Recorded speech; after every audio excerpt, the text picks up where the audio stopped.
Bismillahirrahmanirrahim.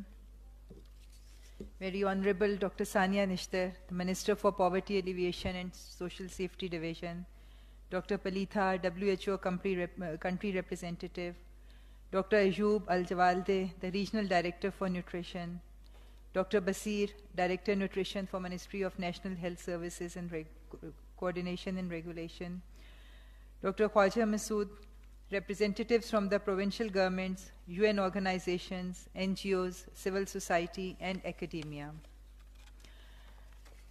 I am delighted to be part of this important event for the advocacy on creating enabling environment and for the elimination of trans fats from the foods imported and locally produced in Pakistan, and the National Consultation on Development of National Plan of Action for Elimination of Trans Fats.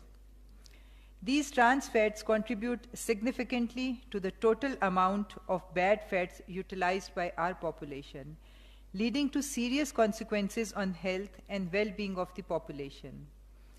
From the enabling environment, we mean developing policies, enacting regulations for limiting the use of trans fats in Pakistani diet, and then effectively implementing and enforcing those policies and regulations.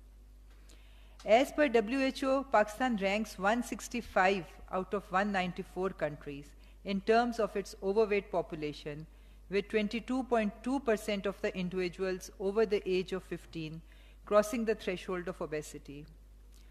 Recent National Nutritional Survey 2018 also supports these findings with alarming figures of overweight and obesity amongst the adolescent boys and girls, that is around 17%, and the women of reproductive age around 38%. Similarly, the non-communicable diseases have become a major contributor of death globally. This proportion is also very high in the developing and low-income countries, and in Pakistan, around 58% deaths are due to NCDs, as opposed to the previous perception